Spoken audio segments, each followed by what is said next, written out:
All right, welcome to the Lockdown Lowdown. I'm Dev Sahni, and today, one of the most charismatic characters in all of world boxing, someone who just oozes charm and charisma, was sadly unavailable. However, I have got Sam Jones with me. How you doing, mate? There was no need for that. There was no need for Good that. intro, just a good little stupid joke to start off. Not bad.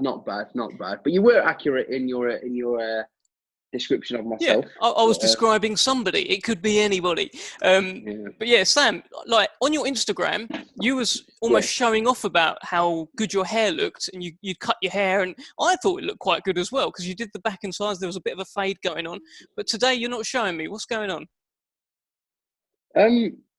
It's best. I cut my hair 1 week, and that day is tomorrow, so I don't really want to show you that the what's going on underneath this hat. It's kind of held together in here. If I let it out, it's kind of just going crazy.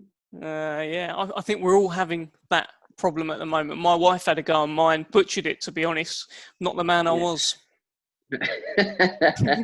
No one's got any good fades going on unless they're doing the secret, they're breaking the rules. But I'm not going to break the rules. I'm not going to go on. There's loads of barbers running about, but I'm not going to go and do that. It's just nonsense. So I'm just going to Edward Scissorhands myself. Nor should you. Well done. So you've moved back to Derby, haven't you? So what's a day in the life of lockdown for Sam Jones right now? Just better because I've got my house in Derby here, so there's a garden outside. In my place in Surrey, it was just an apartment, and it's just staring at a few walls, and it was driving me a bit insane, to be honest. So I thought I need to come home. So got my house here, nice walks. It's really green where I live, so I go on nice walk, good runs. I'm happier here. And you're putting in the work as well, aren't you? I've seen you sweating up on your feeds, putting in some real work. I'm also putting a lot of work in the kitchen, Dev. What I'm eating as well. So it's a bit of a vicious circle. What I'm doing. I've just had a massive lasagna before I'm speaking to you. So but I'm running it off later. So basically, what I'm doing is just training, eating. But that's all I've got to look forward to, isn't it? And I actually look forward to doing the exercise as well at the moment, because I know you can't really tell because of my chubby cheeks, but I am trying hard. No, you're doing all the right things, mate. I'm seeing the work go in. So well done. Let's get straight into it now. Daniel Dubois, Joe Joyce, right? Big monster fight. It's up next. We're all looking forward to it. But a couple of weeks ago, there was a story emerged, and really it was my fault because I did a Q&A with Frank Warren, and somebody asked, would you put Daniel Dubois in with Deontay Wilder after Tyson Fury is done with him? He said yes. And then Dubois followed up himself saying, I'd knock him out, or whatever it was that he said. How did you feel about it? Or would you give Daniel Dubois a chance in a fight like that? No. He need that chance, but we're talking about someone who's lost once to an all-time great in Tyson Fury. It's just disrespectful to start. Listen, if someone asked Joe Joyce now, if you rang Joe Joyce like this, Joe, do you think you'd beat Deontay Wilder? He's not going to say no. It's just a fighter's instinct. Dubois not going to say no, and Frank's definitely not. It's Frank's baby, isn't it, Dubois? So he's not going to say, oh no, Deontay Wilder would take his head off. But I look at the fight against Richard Lartey. If Daniel Dubois was trying to swing arms with Deontay Wilder like that, he'd be asleep till the virus is gone. So tell me, I saw you were talking about this on Twitter as well. There are a few people going back and forth with, as you do every day. You've got quite a good, amusing feed. But one of the things was somebody asked you, so would you put Joe Joyce in with Deontay Wilder? And you said no. Talk to me about that. Yeah. Well, why? If Deontay Wilder somehow miraculously beats Tyson Fury, then yeah, we would. But why the hell would I put Joe in the ring with a certified killer like that carries unbelievable power for nothing on the line? When if Joe did beat him, all you're gonna get is he's finished, he's past it. Fury already battered him. He's just picking on an old carcass. Do you know what I mean? We're not interested in that. That's just me. That's just me being honest. And if that's me, they're ducking him. Joe would fight any man in the world. But so if someone's saying they're ducking, okay, aim that abuse at me. Don't aim it at Joe. I'm just being sensible. Do you know what I mean? I'm just being, that is a fight we don't need if there's no belts on the line. It's as simple as that. Listen, if the fight meant something, like if Joe boxed him and it was an eliminator for a world title, loads of money, but just for the sake of it, no way. Because the public will bash you no matter what. When Joe beats Daniel Dubois, they're going to say Daniel was too young. Yeah? When Daniel beats Joe, they're going to say Joe was too old. You understand what I mean? So he'll win. Tell me, with all of this talk going on, and there were several reports around it, and there were quotes flying about, some British boxing figures were coming forward saying what they would think of a Dubois-Wilder fight. Do you feel it's slightly disrespectful towards Joe and he's being overlooked? He's not being overlooked. He's just not talking about Joe. We're concentrating, and Joe's concentrating on Daniel Dubois. Let me tell you something now, Dev. When I was out in Vegas with Joe, he was unbelievable. And I don't care what anybody says, all these little trolls or whatever they are, Joe Joyce would have beaten Daniel Dubois on April the 11th. So Dubois was the bookie's favourite heading into that, despite the vast amateur experience of Joe, despite him actually, he's got some notable names on his resume as a pro. Why do you think Dubois was the favourite? He's the favourite for the simple reason, Dev. He's looked spectacular. I told that to Daniel's face when we was on TalkSport. You were there. I said it to his face. He's looked absolutely sensational. No one can take that away from him. He's done his job and he's done it very well. But he's knocked out some people that, come on, they're just turning up to get knocked out. I mean, we won't mention the other guy's name that we fought last time, but that was a joke fight. I honestly think at 18 stone, I could sit on Joe's shoulders and trouble him. Do you know what I mean? His last opponent, Ebenezer Tete, useless. Richard Lotte came and had a go, but the only real name on his record is Richard Lotte. I mean, Kevin Johnson took him 12 rounds, 10 years past his best. Josh was eyeing him out. I forget the other guy's name on the other side. Martin Bacoli, that was his name. He took Kevin Johnson out. Do you know what I mean? He's not the finished article. I do believe he's going to be a great fighter, Daniel Dubois, down the line. He's not. People. I think it's disrespectful that they wrote Joe off. But look, it's going to make the win all more sweeter for Joe when it happens. Joe Joyce has beaten all the Majidov, Tony Yoka, Fraser Clark 4 or 5 times. The list goes on and on. Philip Hergovich. Do you know what I mean? He's done all of those in the amateur games. He's beaten Bryant Jennings in his last outing, I don't care what anyone says, Bryant Jennings is a world-class heavyweight. Took Vladimir Klitschko 12 rounds. Daniel Dubois beaten nobody, amateur or professional. And I've seen him many times. Nobody. And that's not me digging at him. That's just me speaking facts. I've told you personally, I've told Danny to his face. I rate him highly. He looks fantastic. He's 21 or 22 years old. Joe Joyce is going to have too much experience for him, too much know-how for him in the ring. What do you say to the school of thought that this delay in their fight has a better impact for Daniel Dubois than it does for Joe Joyce? Because Daniel is a baby. Joe Joyce has not got as long left in the pro game, and therefore it affects him negatively. Maybe you just don't know. But one thing's for certain, and I'll say this again: Daniel Dubois has had no in-between fight. Do you understand what I mean? Because when I look at world-class boxing, it's the similar kind of thing with what happened with Anthony Yard. Yeah, Anthony Yard went there, did a great job, like he gave it his all, and he came out of there with his head held high.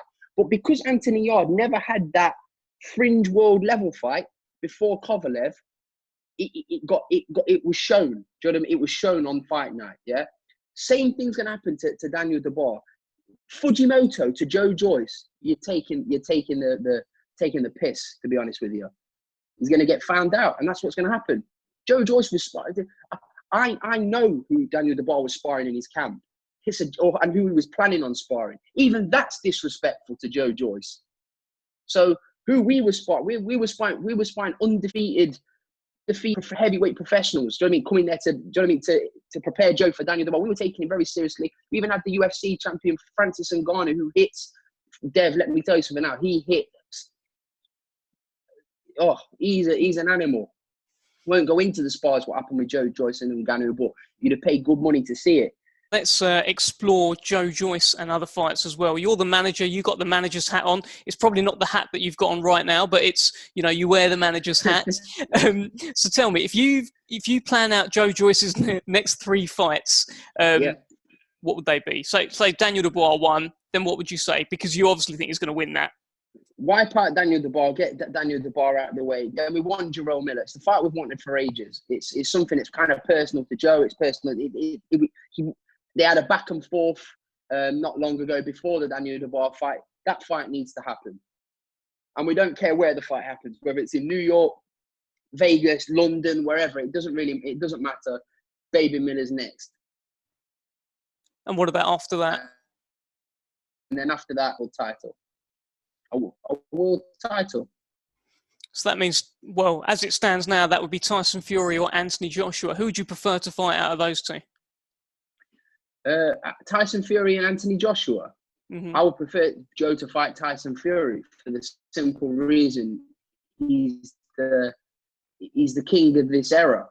You've got to test yourself against the best. It's like, if you're a professional footballer, you want to play against Cristiano Ronaldo, you want to play against Lionel Messi. Same for Joe. It's that I believe Joshua's here, and I believe Tyson Fury's there. He's on his own. But we've seen when Tyson Fury fought Wallin, he wasn't all that motivated for it, and he had a few problems in the fight.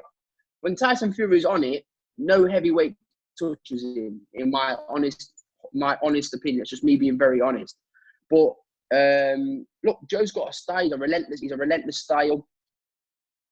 Joe causes anybody problems. But the reason why Tyson Fury is a long time friend of mine, and it would be a wonderful occasion, and that's who you've got to test. You've got to test yourself against the best. I think if Joe beat Anthony Joshua, he still wouldn't be considered number 1 in my opinion. Do you know what I mean? Whoever, that's just my honest opinion. If you beat Tyson Fury, you're number 1, and you're undisputed. It doesn't matter whether Tyson Fury didn't have a belt. Do you know what I mean? It's you beat him, you're number 1. Yeah, you're going after the lineal champion. So tell me this with Joe, and I heard from himself, I heard from you as well about what a great place he was in Vegas, how he'd reached such a great point, unbelievable shape. He was talking about it was going to be the best Joe Joyce ever. Now, I assume you're talking to him all the time. Where's his head at mentally now after he was approaching such a peak and then had to sort of flatten back down? Dev, you know what Joe's like. He's away with the fairies, like from the human life. If there wasn't a virus, Joe would pretty much be doing the same thing, apart from the fact he's not doing his pads with his trainer. But other than that, Joe's the most antisocial man you've ever met in your life. So this means nothing to him. He's mentally fine. He's mentally perfect. He's just waiting. He's training. He's ticking over, and he's raring to go. But it's not affected him mentally at all. He's the most mentally strong person you will ever meet in your life. Now, when you were talking about Joe's next potential opponents, you talked about, obviously Daniel Dubois, Jarrell Miller, world title, Tyson Fury. I noticed you didn't mention Mike Tyson. Don't want that smoke? Yeah. Mike Tyson is an all-time great legend of the sport. He's 53 years old. His last fight, I think, was in 2003 or 2001. I don't know what it was. And he retired on his stool against Kevin McBride. Stay retired, Mike. What do you make of all this? These legends talking about coming back. It's Holyfield as well. He's put. I think Tyson put out the video, which was like, wow, combo, amazing for 5 seconds. Then Holyfield put one out, which just looked like it was in slow motion. What's going on? People are just bored, aren't they? It's like Nigel Benn, prime example. He was hitting the bag and probably thought, wow, I'm in the best shape of my life, which he probably was. Great shape, up here, perfect. But Father Time waits for nobody. It waits for nobody, and there's a reason why people retire. Do you know what I mean? There's a reason why we all age. They've had their time. What would happen? I mean, to be realistic, because people are actually saying there's quotes out there talking about if Mike Tyson did a full training camp and got in there with Deontay Wilder, he'd knock him out. Which that is disrespectful. It feels like to me. What would happen if he actually got in there with someone like a Joe Joyce? He'd get hurt badly. Listen to me, Dev. The people that are saying Mike Tyson can come back and dominate the heavyweight division are the same morons that said Conor McGregor was going to beat Floyd Mayweather. End of story. Well put. You've got a couple more fighters in the Queensberry Promotions stable. Let's have a chat about them. Let's start with Lerone Richards, now British and Commonwealth super middleweight champion. How do you see his next few fights panning out? When we Lerone out to Las Vegas, he's world level. Like, I'm not just saying that. He's world level. He's ready for world level right now. He's past British level. If it was up to me, I would say leave the British and Commonwealth now and let's move on. The ideal fight for me for Lerone next would be Zach Parker, but his promoter and his manager wouldn't let him in a million miles of within nowhere near Lerone Richards, and I don't blame them because Lerone had beat the brakes off him. Him and Bradley Skeet were at the same gym around the same time as well, and Bradley Skeet made a point to defend his British title outright. It was like a big thing for him. He won it outright. Is there anything like that in Lerone's mind, or is he's ready to go? No, I think Brad probably hung around. Bradley Skeet, massively talented fighter, and probably I don't know with Brad, but like I think he stayed at domestic level a couple of fights too long.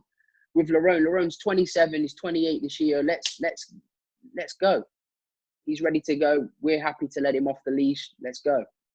So you mentioned Zach Parker there, and as you said, you know, maybe even if you were Zach Parker's management, you wouldn't be putting him in with Lerone Richards. But you'll continue to talk it up. Of course you will. You've got to put the pressure on. But if Zach Parker is unrealistic, are there any names that are realistic that you think could happen? It depends what you call what's realistic now. Like there's the WBC silver champion. Apologies, I don't know how to pronounce his name, but he's a decent fighter. That's a great fight for Lerone.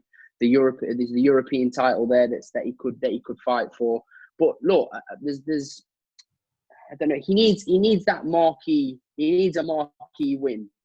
I think his last performance was lackluster. He gave himself a 3 out of 10. I thought it was a little bit harsh on himself. So I think Lennox Clark's a good fighter. But from what I saw of him in Las Vegas, where I spent it was the first time I've spent lots of time with him. Dev, he's a wonderful fighter. He really is. He really, really is. Badu Jack watched Lerone spar and was like, he is nuts. What about Cody Davis then? Now, Cody Davis lost his last fight to Umar Sadiq. It was a bit of an upset. I think Cody Davis was the favourite. What happens next with him from your perspective? Massive. Well, that fight it shouldn't ever have happened. I told Cody many times, you're not a super middleweight. You're too big. But look, Dev, we have to all take our lessons from that. I shouldn't have allowed it to happen. Cody shouldn't have trained all of us wounds together. We will all take the loss together, equal portions of we've lost. I have no intention of the rematch because Cody's not a super middleweight. Good luck to Umar Sadiq. That's a great win for him, and I wish him all the best. He's a good kid as well, Umar. So I'm happy for him, to be honest. He's a good lad. We're going back to light heavyweight, and I want Cody to fight Shakan Pitters next, or Chad Sugden, or Craig Richards. One of those three. I think what's more fair is because Cody he won an eliminator for the British title at light heavyweight. So his place shouldn't have really been affected from that. So how about you let Craig Richards fight Shakan Pitters and Cody fights Chad Sugden. The winners fight each other. Do you think Cody's going to be in one of those who needs him club kind of things, and where it's going to really take some pushing to get people to fight him?